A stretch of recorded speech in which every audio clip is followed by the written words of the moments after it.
This is a story about art and blood, a story about Michelangelo Merisi da Caravaggio, the most revolutionary painter of 17th century Rome. Revolutionary? Why? Challenging the very way art is supposed to be. Caravaggio becomes pop and reaches here in your heart. His creations are vivid, shocking, real, physical. When you're in front of a painting by Caravaggio, you're not just in front of a piece of art, no, you're in front of a real event. And so now, the Virgin Mary, the saints, are real. People from the dirty streets of the city, flesh and blood, like us. And in front of real scenes of holiness, even the worst sinner believes. Perfect! That's exactly what the Church, the Catholic Church, was looking for. In those years, under siege from the Protestants of Northern Europe, for the Catholic Church, paintings were not only art objects or decorations, they were more. Europe war for souls. Art was the heavy artillery. It had to convince you, it had to feel you, it had to make you believe. Id est, Caravaggio's art, a great success.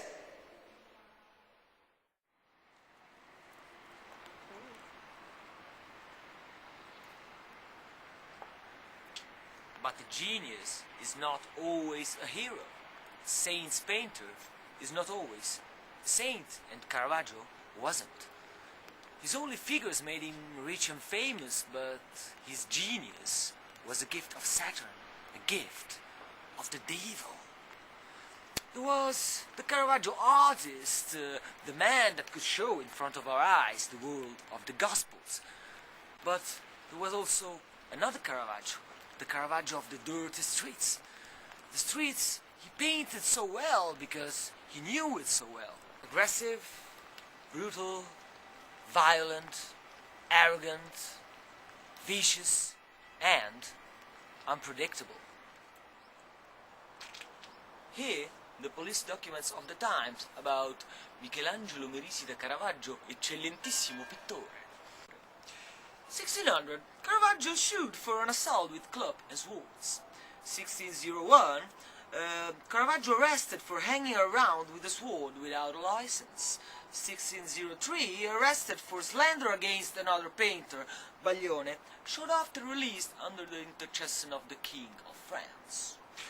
1604, Caravaggio sued for having thrown artichokes on the face of the busboy of the Osteria del Moro. 1604 and 1605, arrested for hanging around again with a sword without a license. Then imprisoned for insulting Lena, a prostitute of Piazza Navona, and her daughter Isabella. Again 1605, sued for having crashed with stones the windows of Prudentius Bruna's house. Not really a gentleman, isn't it?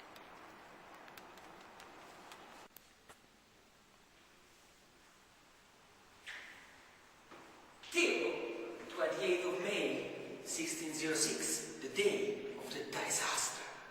A duel is arranged down in Via della Scrofa at the tennis court. Caravaggio challenges Ranuccio Tomassoni, a sort of mafioso of the era. It is a brutal fight.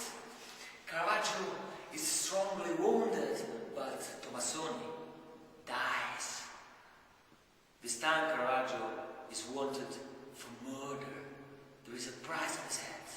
He has to escape, to leave Rome immediately. So, his life becomes a never-ending road, a never-ending escape from police.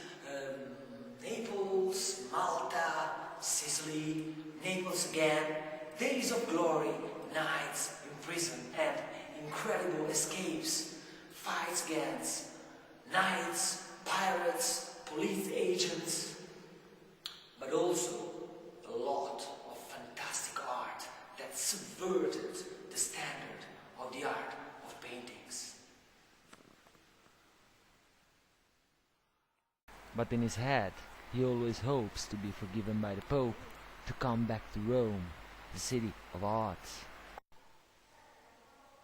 He will never. Caravaggio dies the 18th of July 1610 in Porto Ercole, Tuscany, the same day that Pope Paul V signs his reprieve letter. His life ends, but his art will conquer Europe, because what begins with Caravaggio is quite simply modern art. San Luigi dei Francesi. Inside this church, in 1599, Caravaggio paints 3 altarpieces about the life of Saint Matthew. Those paintings are now a symbol of his way of life, a symbol of his art. The life of Matthew is the life of a sinner, like him, a sinner chosen by Jesus for this mission. Jesus' finger points, yes, you Matthew, you miserable creator, I need scum like you for this job, a dirty traitor who knows sinners. And Caravaggio paints it, the life of a squalid who turns in a Christ apostle, and then in a saint, even more, in an evangelist. Not like him, but almost Caravaggio, the sinner, the painter who made people believe in the word of the Gospels, believe in salvation.